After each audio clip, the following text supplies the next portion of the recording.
Peter Nichols, Reuters. Just before the stroke of midnight on September 20, 2016, at the height of last year's presidential election, the WikiLeaks Twitter account sent a private direct message to Donald Trump Jr., the Republican nominee's oldest son and campaign surrogate.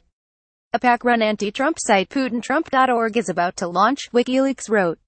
The PAC is a recycled pro-Iraq war PAC. We have guessed the password. It is Putin Trump. See about for who is behind it. Any comments? The site, which has since become a joint project with Mother Jones, was founded by Rob Glazer, a tech entrepreneur, and was funded by Progress for USA Political Action Committee. The next morning, about 12 hours later, Trump Jr. responded to WikiLeaks. Off the record, I don't know who that is, but I'll ask around, he wrote on September 21, 2016. Thanks. The messages, obtained by The Atlantic, were also turned over by Trump Jr.'s lawyers to congressional investigators. They are part of a long, and largely one-sided, correspondence between WikiLeaks and the president's son that continued until at least July 2017. The messages show WikiLeaks, a radical transparency organization that the American intelligence community believes was chosen by the Russian government to disseminate the information it had hacked, actively soliciting Trump Jr.'s cooperation. WikiLeaks made a series of increasingly bold requests, including asking for Trump's tax returns, urging the Trump campaign on Election Day to reject the results of the election as rigged, and requesting that the president-elect tell Australia to appoint Julian Assange ambassador to the United States. Over the last several months, we have worked cooperatively with each of the committees and have voluntarily turned over thousands of documents in response to their requests, said Alan Futerfas, an attorney for Donald Trump Jr., putting aside the question as to why or by whom such documents, provided to Congress under promises of confidentiality, have been selectively leaked. We can say with confidence that we have no concerns about these documents, and any questions raised about them have been easily answered in the appropriate forum. WikiLeaks did not respond to requests for comment. The messages were turned over to Congress as part of that body's various ongoing investigations into Russian meddling in the 2016 presidential campaign. American intelligence services have accused the Kremlin of engaging in a deliberate effort to boost President Donald Trump's chances while bringing down his Democratic rival, Hillary Clinton. That effort, and the president's response to it, has spawned multiple congressional investigations, and a special counsel inquiry that has led to the indictment of Trump's former campaign chair, Paul Manafort, for financial crimes. Though Trump Jr. mostly ignored the frequent messages from WikiLeaks, he at times appears to have acted on its requests. When WikiLeaks first reached out to Trump Jr. about PutinTrump.org, for instance, Trump Jr. followed up on his promise to ask around.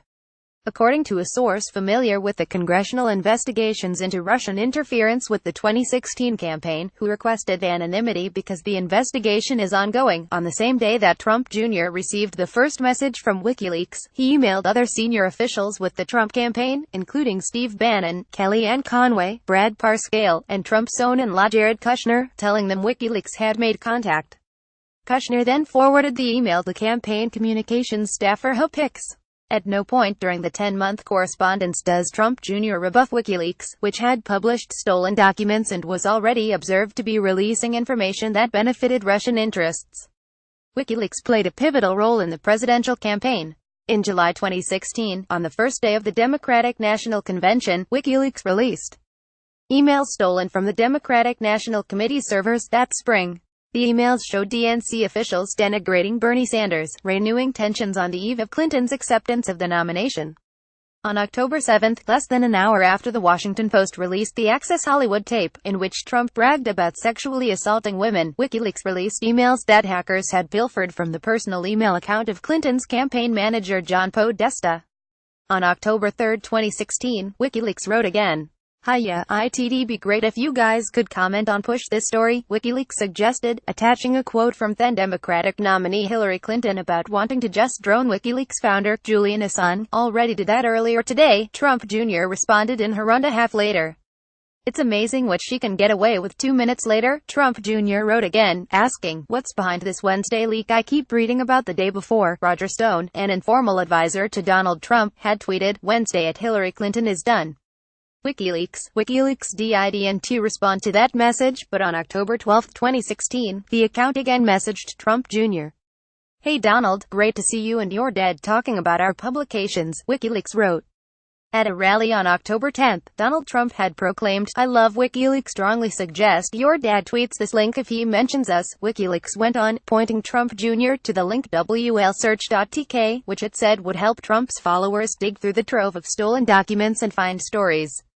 "There's many great stories the press are missing, and we're sure some of your follows sick will find it," WikiLeaks went on. BTW, we just released Podesta emails part 4. Trump Jr. did not respond to this message. But just 15 minutes after it was sent, as the Wall Street Journal's Byron Tao pointed out, Donald Trump himself tweeted, "Very little pickup by the dishonest media of incredible information provided by WikiLeaks. So dishonest rigged system." 2 days later, on October 14, 2016, Trump Jr. tweeted out the link WikiLeaks had provided him. "For those who have the time to read about all the corruption and hypocrisy, all the WikiLeaks emails are right here, http://wlsearch.tk," he wrote.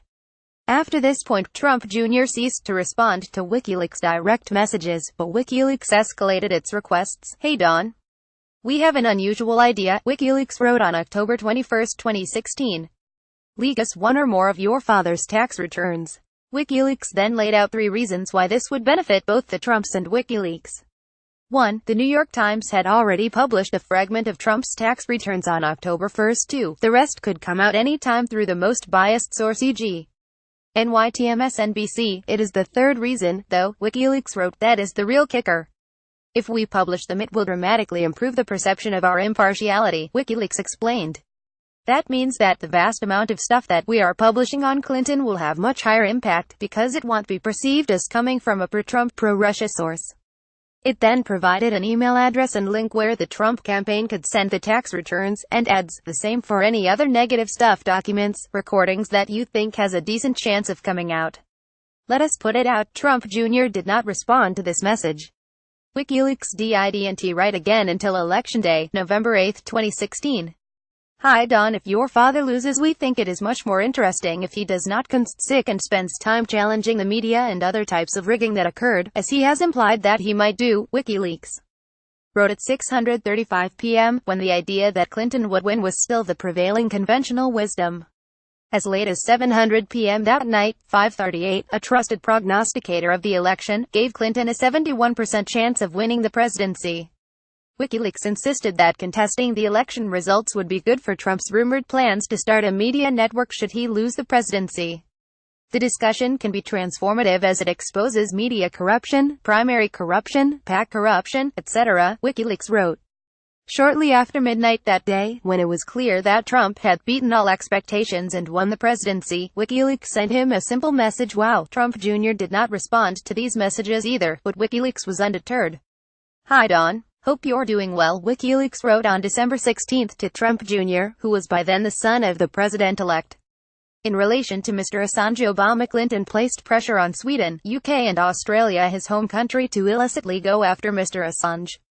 "It would be real easy and helpful for your dad to suggest that Australia appoint Assange ambassador to Washington, D.C. WikiLeaks even imagined how Trump might put it. "That's a real smart tough guy and the most famous Australian sick you have," or something similar, WikiLeaks wrote.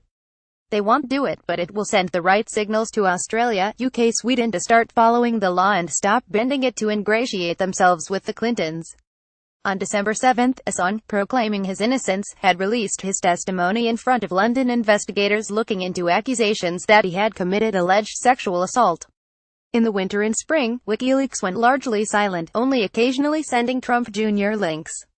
But on July 11, 2017, 3 days after the New York Times broke the story about Trump Jr.'s June 2016 meeting with Natalia Veselnitskaya, a Russian lawyer with connections to Russia's powerful prosecutor general, WikiLeaks got in touch again. "Hi Don. Sorry to hear about your problems," WikiLeaks wrote. "We have an idea that may help a little. We are very interested in confidentially obtaining and publishing a copy of the emails cited in the New York Times today," citing a reference in the paper to emails Trump Jr. had exchanged with Rob Goldstone, a publicist who had helped set up the meeting. "We think this is strongly in your interest," WikiLeaks went on. It then reprised many of the same arguments it made in trying to convince Trump Jr. to turn over his father's tax returns, including the argument that Trump's enemies in the press were using the emails to spin an unfavorable narrative of the meeting. As publishing not only deprives them of this ability but is beautifully confounding. The message was sent at 9:29 am on July 11. Trump Jr. did not respond, but just hours later, he posted the emails himself, on his own Twitter feed.